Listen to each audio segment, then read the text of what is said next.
Ao Senhor toda honra, toda glória, para todos sempre. Eu cumprimento a igreja com a paz do Senhor. Quero vos convidar a abrir a sua Bíblia no livro do Apocalipse, no capítulo de número 11. Vamos estar lendo a palavra do Senhor, os 19 versículos do livro de Apocalipse. Aleluia! Gostaria que você acompanhasse aí na sua Bíblia visualmente esta leitura. Aleluia! Apocalipse, capítulo de número 11, versículo 1.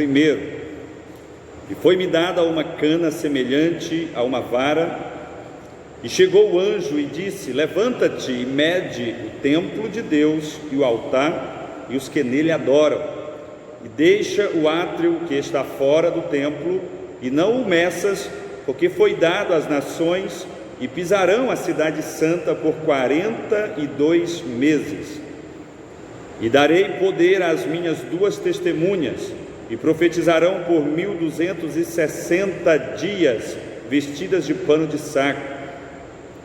Estas são as 2 oliveiras e os 2 castiçais que estão diante de Deus, do Deus da terra. E se alguém lhes quiser fazer mal, fogo sairá de sua boca e devorará os seus inimigos. E se alguém lhes quiser fazer mal, importa que assim seja morto. Estas têm poder para fechar o céu, para que não chova nos dias da sua profecia, e tem poder sobre as águas para convertê-las em sangue, e para ferir a terra com toda sorte de pragas, quantas vezes quiserem. E quando acabarem o seu testemunho, a besta que sobe do abismo lhes fará guerra, e as vencerá e as matará. E jazerá o seu corpo morto na praça da grande cidade, que espiritualmente se chama Sodoma e Egito, onde o seu Senhor também foi crucificado. E homens de vários povos e tribos e línguas e nações verão seu corpo morto por 3 dias e meio, e não permitirão que o seu corpo morto seja posto em sepulcros. E os que habitam na terra se regozijarão sobre eles, e se alegrarão, e mandarão presentes uns aos outros, porquanto estes 2 profetas tinham atormentado os que habitam sobre a terra. E depois daqueles 3 dias e meio, o Espírito de vida vindo de Deus entrou neles, e puseram-se sobre os pés, e caiu grande temor sobre os que os viram. E ouviram uma grande voz do céu que lhes dizia: subi cá. E subiram ao céu em uma nuvem, e os seus inimigos os viram. E naquela mesma hora houve um grande terremoto, e caiu a 10ª parte da cidade, e no terremoto foram mortos 7.000 homens, e os demais ficaram muito atemorizados, e deram glória ao Deus do céu. É passado o 2º ai, eis que o 3º cedo virá. E tocou o 7º anjo a trombeta, e houve no céu grandes vozes, que diziam: os reinos do mundo vieram a ser do nosso Senhor e do seu Cristo, e ele reinará para todos sempre. E os 24 anciãos que estão assentados em seu trono diante de Deus, prostraram-se sobre o seu rosto e adoraram a Deus, dizendo: graças te damos, Senhor, Deus Todo-Poderoso, que és e que eras e que há de vir, que tomaste o teu grande poder e reinaste, e iraram-se as nações, e veio a tua ira, e o tempo dos mortos para que sejam julgados, e o tempo de dares o galardão aos profetas teus servos, e aos santos, e aos que temem o teu nome, a pequenos e grandes, e o tempo de destruíres os que destroem a terra. E abriu-se no céu o templo de Deus, e a arca do seu concerto foi vista no seu templo, e houve relâmpagos e vozes, e trovões, e terremotos, e grande saraiva. Amém. Pai Santo, neste momento nós te adoramos, agradecidos, ó Deus, por teu amor, por tua misericórdia, por tua compaixão, Senhor. Te louvamos pela oportunidade de podermos, ó Pai, estar aqui neste santuário para te adorar, para te agradecer, para te exaltar por todos os teus feitos e maravilhas, Pai, nas nossas vidas e por tudo que tu és, Senhor. Ó Deus, eu quero, Senhor, colocar nas tuas mãos esta pessoa que está a nos ouvir nesta hora, Senhor, tantos que estão aqui dentro deste santuário, quanto aqueles que irão ouvir esta mensagem posteriormente nos seus lares.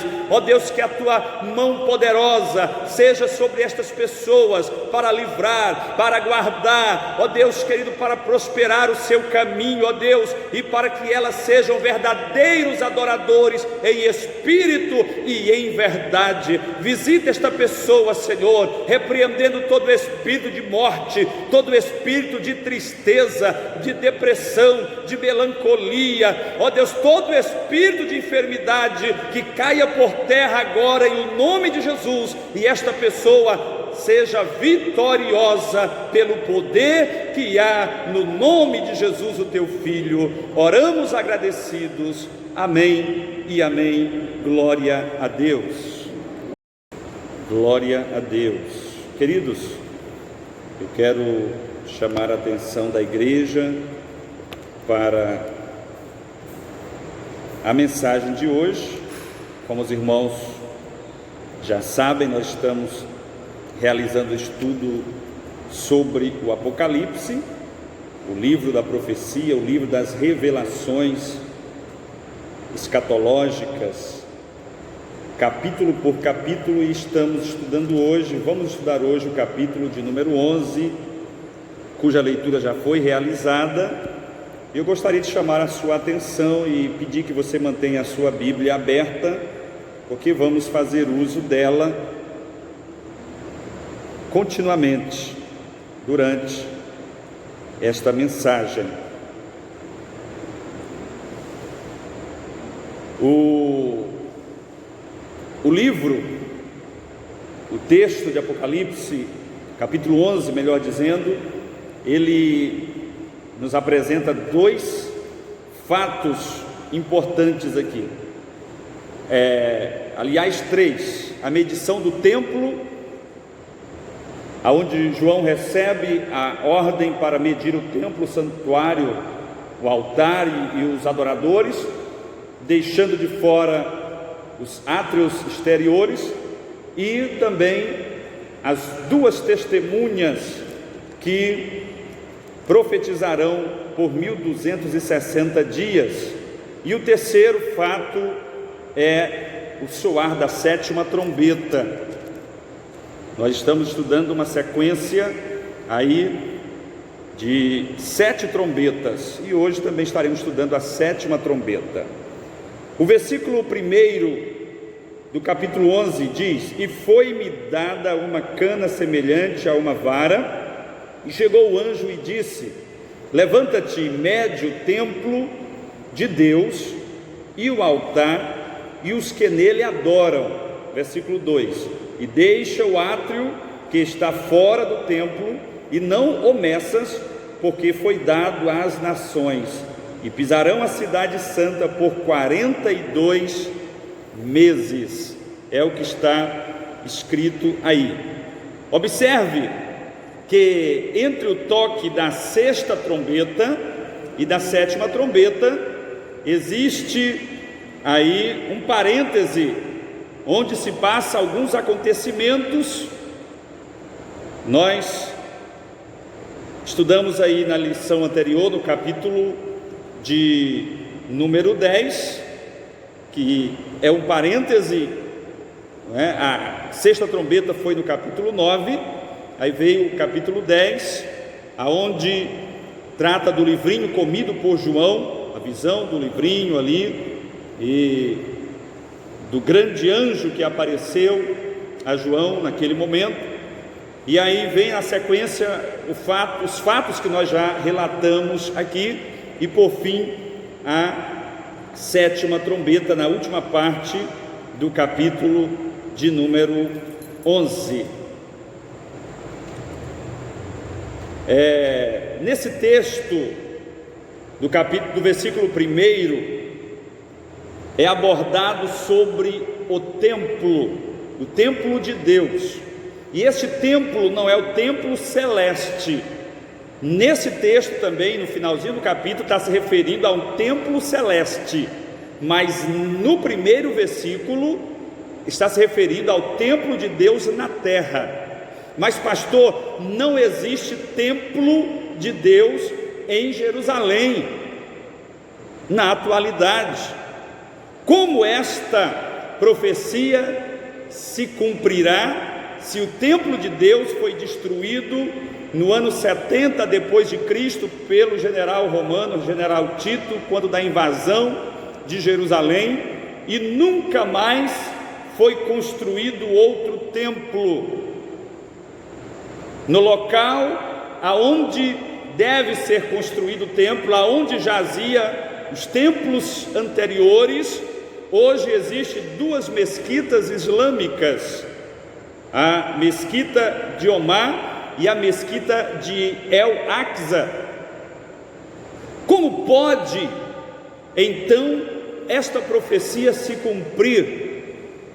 Queridos, eu não sei o que acontecerá para que o templo seja construído ali novamente, mas de uma coisa eu tenho certeza: o templo de Deus será outra vez reconstruído pelos judeus, e será naquele lugar. Os judeus, eles têm tanta convicção de que o templo será reerguido e que o culto a Deus na metodologia sacerdotal ainda será restaurado, que eles em 1970 fundaram uma escola que em português chama-se Coroa dos Sacerdotes, aonde nessa escola eles treinam crianças da linhagem de Levi. Os levitas eram os israelitas que eram responsáveis pelo coro, pelos instrumentos e por toda a liturgia e o trabalho do templo. Foi a tribo de Levi que foi escolhida por Deus, separada por Deus para este serviço, e eles desde 1970 separam jovens da tribo de Levi para ensinar, para treinar toda a liturgia do culto ao Senhor conforme o ritual do templo, para que quando isso vier a acontecer, eles já tenham toda a equipe formada. Existe um certo costureiro, segundo o autor do livro Apocalipse, versículo por versículo, pastor Severino Pedro da Silva, de 1985, existe um certo homem em Israel chamado Romena David Ebaum, que já tem todas as vestimentas indumentárias sacerdotais tecidas e bordadas conforme as normas antigas. Tamanha é a convicção dos judeus de reconstruir o templo, e existem várias frentes de negociações. Desde 1967, quando os judeus tomaram a parte antiga de Jerusalém, que já aconteceram mais de 50 investidas, violentas ou pacíficas, para retomar o domínio sobre a península, sobre o monte do templo. E isso ainda não foi possível, mas eu creio que no momento certo isto será possível, e o templo será uma realidade. E esta visão que João teve do templo, ela de fato acontecerá ali no templo. E nós temos outras visões do templo, nas visões dos capítulos que se seguem, deste templo que será em Jerusalém, outra vez reconstruído. Observe no versículo 2, que existe uma expressão onde afirma que as nações gentílicas pisarão a cidade santa. Observe que João recebe a ordem para medir o templo do Senhor, medir o altar e medir as pessoas que ali adoram. Esta medição pode ter dois sentidos. O primeiro é o de proteção, porque na grande tribulação será permitido a violação do templo, mas não será permitido a destruição do templo. O templo não será destruído na grande tribulação, ele será apenas violado quando o homem do pecado entrar e sentar-se na cadeira querendo parecer Deus, que nós vamos estudar em alguns capítulos que estão um pouco mais adiante, tá? E qual é a outra forma? A outra forma, vimos que é de segurança. Deus não vai permitir, né? A primeira forma, melhor dizendo, Deus não vai permitir que o templo seja destruído. E a segunda forma, ela é espiritual. Esta visão de medir é como se fosse uma métrica para medir a espiritualidade daquele povo de então, do povo de Israel, daquela época, daquela geração que compreenderá este momento da visão de João. E infelizmente nessa medição, nessa métrica, o povo de Israel será encontrado falho diante de Deus quanto à sua espiritualidade, quanto à sua fidelidade ao Senhor. Eu quero convidar você para acompanhar comigo o versículo de número 4, que diz assim: estas são as duas oliveiras e os dois castiçais que estão diante do Deus da terra. Aleluia. Versículo de número 5 e 6.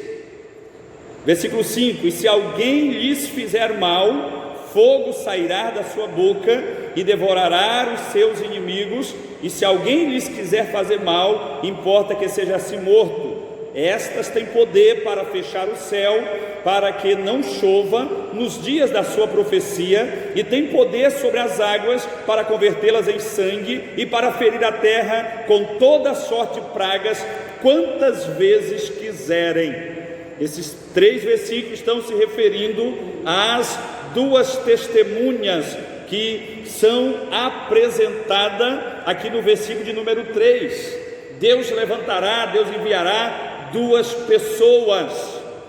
pessoas normais, entre aspas, né? Serão homens de carne e osso, que estarão fazendo uma tarefa especial na terra no período da grande tribulação. Estes homens, eles são chamados no versículo 4 de oliveiras e também de castiçais. Através dessa linguagem, João está dizendo que as duas testemunhas receberão poder do Espírito de Deus para revelarem a luz, para revelarem a verdade de Deus, conforme também está escrito lá em Zacarias, no capítulo de número 4, do versículo 2 ao 14.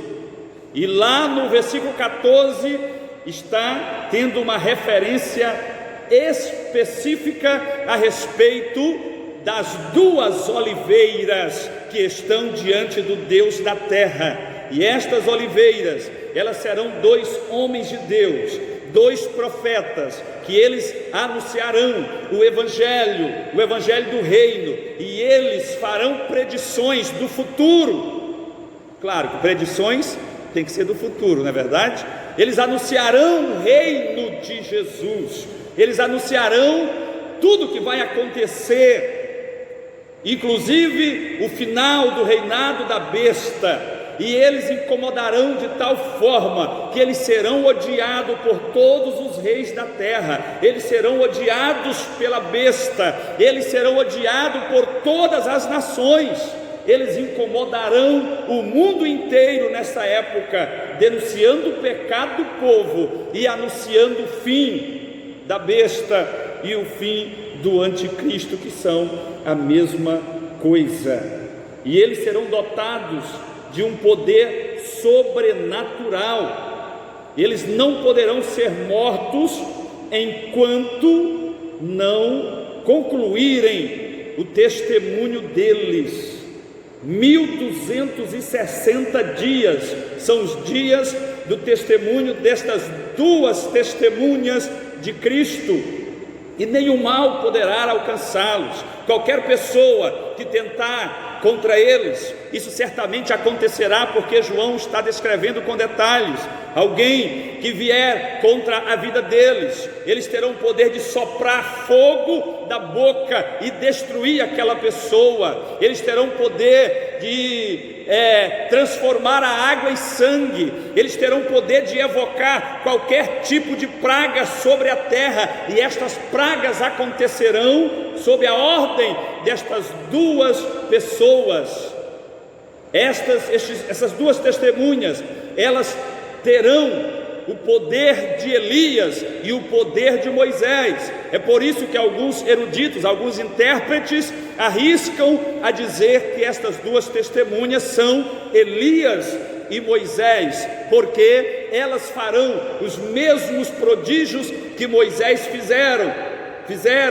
Moisés dominava a água, e todo tipo de praga e pestes que ele evocava, ela acontecia sobre a terra, sobre o Egito. Elias, ele dominava o fogo com o dom de Deus. Ele evocava a Deus, e o fogo descia e consumia pessoas, consumia exércitos, consumia holocaustos.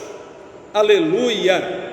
Então, por isso as pessoas arriscam a dizer que essas duas testemunhas seriam Elias, Moisés e Elias, até porque lá no Monte da Transfiguração foram estas duas pessoas que estiveram com Cristo no momento da transfiguração. Porém, a Bíblia não nos revela a identidade destas pessoas, queridos, e nós não queremos aqui dizer quem são estas pessoas, mas elas terão o mesmo poder que Elias e Moisés, e operarão milagres e maravilhas por 1260 dias.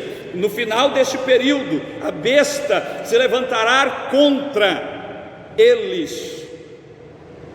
A besta aqui é o anticristo, e ela vai destruí-los, e ela vai matá-los, só quando eles concluírem a sua tarefa. E estas duas testemunhas, elas ficarão mortas na praça da cidade de Jerusalém. A cidade não é outra cidade, é a cidade de Jerusalém, apesar de ser chamada aqui de Sodoma e de Egito, mas é a cidade de Jerusalém. Na praça eles ficarão ali 3 dias e meio, seus cadáveres expostos ao sol, ao sereno da noite, ao relento, e não será permitido que alguém apanhe esses corpos para enterrá-los. E os homens farão festas de alegria, porque os perturbadores do mundo foram destruídos. Aquelas duas testemunhas, elas perturbaram muito durante os 3 anos e meio do seu ministério.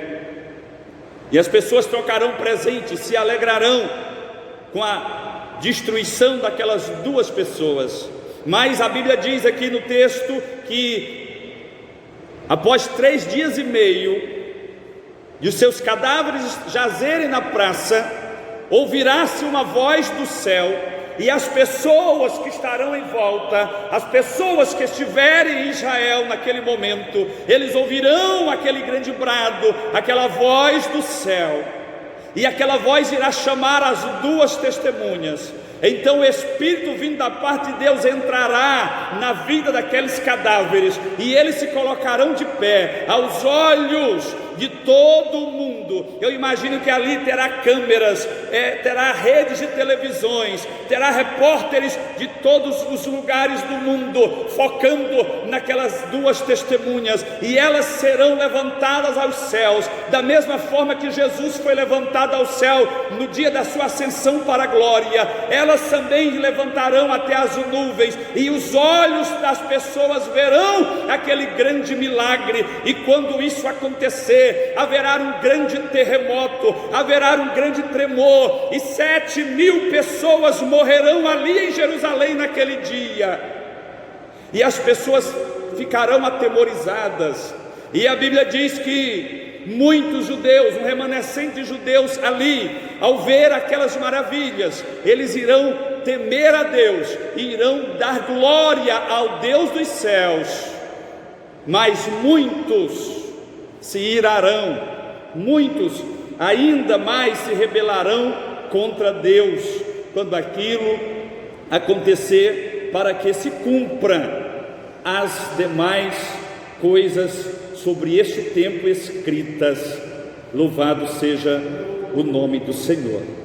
Quero chamar a sua atenção para o versículo de número 15. Nós vamos falar agora da sétima trombeta. 7 selos, sétimo selo, ele é composto pelo soar de 7 trombetas, que terá consequência do derramar de 7 taças, no capítulo de número 16, que estaremos estudando em breve. E a sétima e última trombeta, que corresponde à abertura do 7º selo, a partir do versículo de número 15, do capítulo 11 de Apocalipse, está escrito: e tocou o 7º anjo a trombeta, e houve no céu grande clamor, grandes vozes que diziam: os reinos do mundo vieram a ser do nosso Senhor e do seu Cristo, e ele reinará para todo sempre. Aleluia, glória a Deus. E tocou o 7º anjo a trombeta. O soar da 7ª trombeta anuncia que o mundo tornou-se o reino de Cristo, conforme está aqui no versículo de número 15. O soar da 7ª trombeta, ele será um grande divisor de águas. Ele não trará apenas tormentos e flagelos, mas ele também significa o anúncio do surgimento do reino de Cristo na terra. É o prenúncio de que é iminente a implantação do reino milenial de Cristo na terra. O soar da 7ª trombeta. Aleluia, louvado seja o nome do Senhor. O soar da 7ª trombeta, ele é seguido de um trecho parentético, revelando alguns eventos relacionados com o período da grande tribulação, que vai desde o capítulo 12, do versículo 1 até o capítulo 15. Não é um evento em si, mas é uma sequência de eventos, e por um período que também foge aqui da nossa esfera contábil. Agora, tudo o que acontecerá ao soar da 7ª trombeta. Eu quero fazer menção aqui dos 24 anciãos, no versículo de número 16, aonde diz: e os 24 anciãos que estão assentados em seu trono diante de Deus, prostraram-se sobre o seu rosto e adoraram a Deus. E aqui no versículo de número 17 e 18 tem o cântico da adoração dos 24 anciãos, que estão sobre 24 tronos, diante do trono do Rei dos céus e da terra, daquele que vive e reina para sempre. Observe o versículo de número 17. O cântico deles era: graças te damos, Senhor Deus Todo-Poderoso, que és e que eras e que hás de vir, que tomaste o teu grande poder e reinaste, e iraram-se as nações, e veio a tua ira, e o tempo dos mortos para que sejam julgados, e o tempo de dares o galardão aos profetas, teus servos, e aos santos, e aos que temem o teu nome, a pequenos e grandes, e o tempo de destruíres os que destroem a terra. Aleluia. Este é um cântico dos 24 anciãos que estarão ali, como eu disse, sentados diante do trono de Deus. Observe que no cântico eles afirmam que as nações ficarão enfurecidas.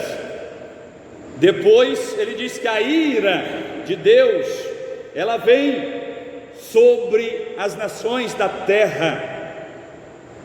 É uma resposta à ira das nações, à revolta das nações, à incredulidade, à dureza de corações dos homens da terra. Então a ira de Deus virá o grande momento do julgamento. Esses dois versículos eles dão a ideia do que significa o soar da sétima trombeta neste momento. Como eu disse, eles estão dizendo que é eminente o momento da instauração do reino milenial de Cristo. No entanto, ainda acontecerão alguns eventos até que este reino de Cristo seja instaurado sobre a terra, e isso nós iremos ver nos próximos capítulos. Eu quero chamar a tua atenção neste momento para o versículo último, o de número 19, aonde está escrito assim: e abriu-se no céu o templo de Deus, e a arca do seu concerto foi vista no seu templo, e houve relâmpagos, e vozes, e trovões, e terremotos, e grande saraiva, quando João teve essa visão do versículo de número 19. Observe que a visão de João, em todo o capítulo 11, ela se dá na terra, na cidade de Jerusalém, no templo do Senhor, em Jerusalém. Agora que nesse último capítulo, esta visão ela toma um direcionamento celeste. João, ele vê os céus abertos, é visto o templo celeste, a morada de Deus se abre na visão de João, e João vê ali no interior do templo de Deus, nos céus, a arca do seu concerto. Aleluia.